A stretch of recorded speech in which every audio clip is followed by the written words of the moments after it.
coming up tonight. In fact, Mark Haskins is sitting in the studio with us right now. In fact, we're both standing up here. We're going to be talking formations. Uruguay against Italy. We're going to not going to touch formations. We're going to be focusing on the Ivory Coast as well as Colombia match. Colombia being placed 8th. Ivory Coast pretty much the last African hope. We do hope that that we get some fireworks from this particular match, don't we? Yeah, we need joy from the Ivorians especially, and I think they are our best chance. Right. Now, with that said, Mark, I mean, tonight, these matches, I mean, England, Uruguay, and then Ivory Coast, Colombia, I would have really hoped that these matches only get played in the quarterfinals. Yeah, no, it is some interesting matchups. That's why, like we say, the way the groups were set up, there are some groups of death where teams you would have wanted to see play against one another later in the tournament are being pitted against one another in the group stages. And that's why we've even seen a casualty of the world #1 being knocked out already. Okay. Mark, let's see if we can show our viewers exactly what the fixture list looks like for tonight.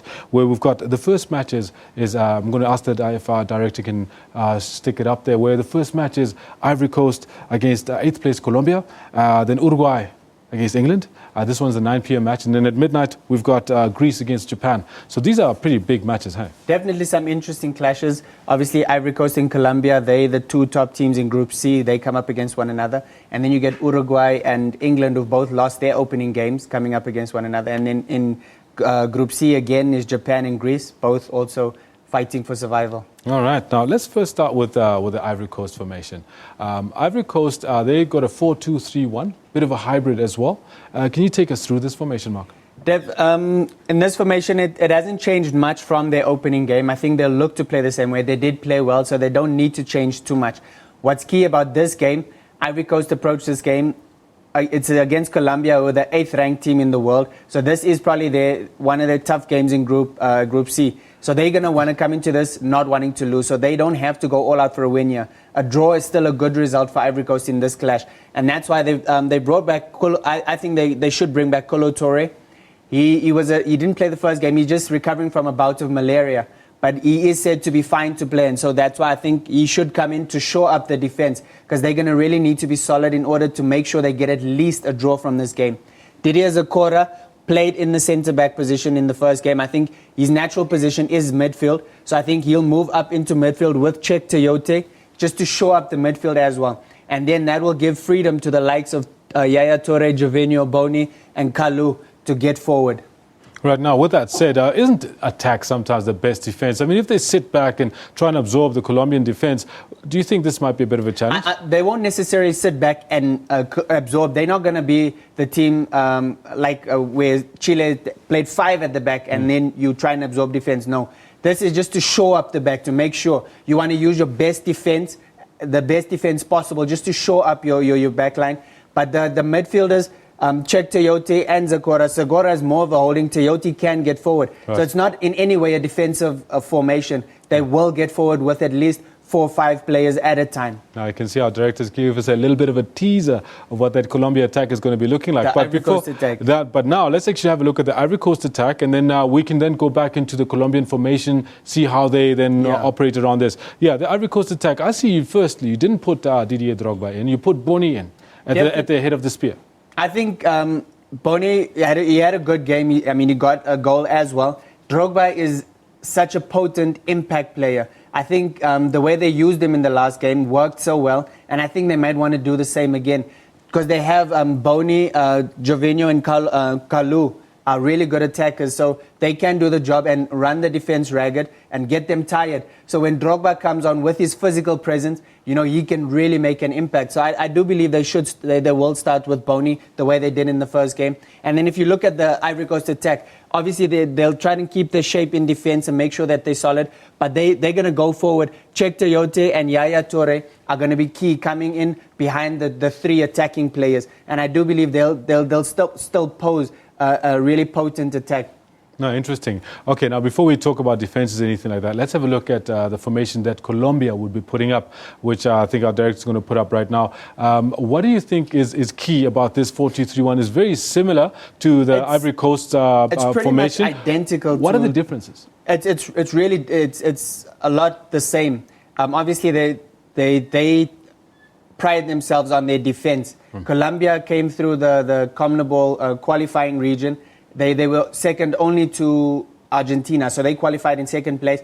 But what's key with them is that they conceded the least amount of goals. So they thrive themselves, and they know that they have a really good defense. 3 of their defenders, Yepes, Zapata, and Zuniga, they all play in the Serie A, and Serie A is known for producing the best defenders. So, I mean, they have a really solid defense. So it's going to take a lot of doing from Ivory Coast to break down this defense.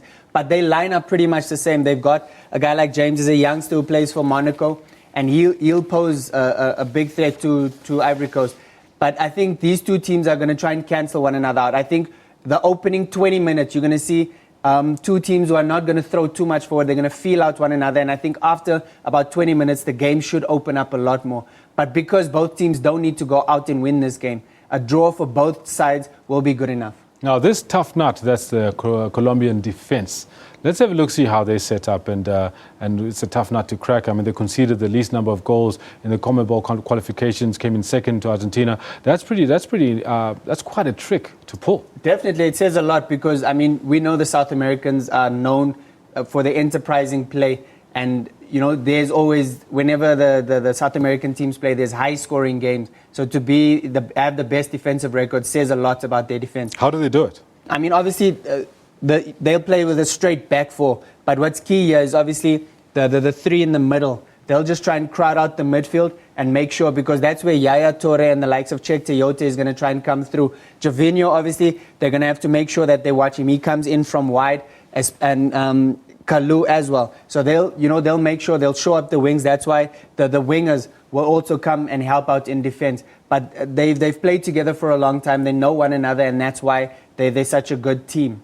All right, now tell us, when Colombia roll out their enterprising attack machine, the Colombian attack, what will it look like? They've got two wing backs who love to get forward as well. We know Amero, number 7 there, is the left back. He actually scored Colombia's opening goal against Greece.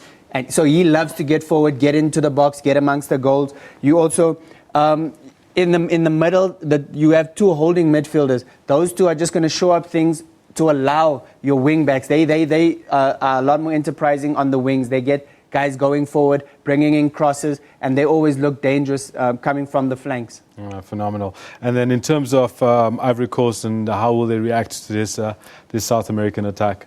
Well, I think when we see the Ivorian defense formation, we'll be able to talk to it, and our viewers can see it as well. But in the meantime, I think obviously, like we say, the likes of Carlo Torre, we hope that he's fit and that he's in peak condition for this game, because they need him to do really well. He's the leader in defense. He's been a part of the setup for a long time. So you need a guy like Carlo Torre to really show himself. Ariel, the right back, he's new in the team, but from the opening game against Japan, he's shown his qualities. He's really good, and I think he's the reason why they were able to leave a guy like Emmanuel Abue out of the squad. So he's done really well. And then you've got Boca on the left. He's a really solid left back, and he's been a part of the setup for a long time as well. So they're going to depend on the experience. A guy like Didier Zakora in the midfield to make sure of things, make sure that nothing comes through the middle. He bites in the midfield, and that's going to be important for them. They have to really go out and compete physically, because the Colombians also will come, and they'll be really solid. They're really strong. So Ivory Coast, they have the physical presence, so they need to compete physically as well. So now, like that bite that you're talking about, that we need Zakora to have. When we go back to last night and look at Alex Song's red card, what was going on in his mind? I have no idea. He alone knows. I mean, I think he really cost his team. It was a moment of madness, and something I'm sure he's regretting. And he'll probably regret for a long time, because there was no need for that. There was no imminent danger. I mean, Perisic was breaking, but there was cover. It's not like he was the last man. And Mandzukic kind of just ran in front of him and kind of blocked his run a bit. But for him to lash out like that was totally unnecessary. Bit of road rage, hey? Definitely. I mean, they were down, and I think he was just frustrated at that point. All right. Well, we certainly hope that none of that takes place in tonight's match. We want Ivory Coast to put in a good showing. So, and Colombia as well, and we want Ivory Coast to win. So the next big one is the Uruguay-England match. What's your take on this particular one? This is an interesting match, because obviously these two teams would have wanted to do better in their first games. They've both now lost their first games, and they've put themselves under a lot of pressure, because it's do or die for these two teams. The loser tonight packs his bag, and that's the bottom line. Obviously, Uruguay are bottom of the group because they've conceded more goals. But the interesting thing about this game, in England's starting lineup in their opening game, they had 5 Liverpool players.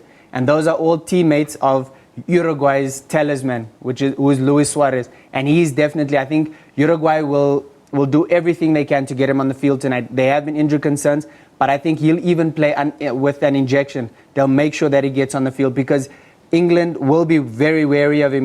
He was the top goal scorer in the Barclays Premiership, so they know him really well and they know what he's capable of, and they'll be dreading seeing him in the tunnel. So you really think they're going to play him tonight? I do believe they have to. I don't think they have a choice. After the result they got in the opening game, they have to play Luis Suarez because the team rallies around him. When he does well, he lifts the spirits of the team.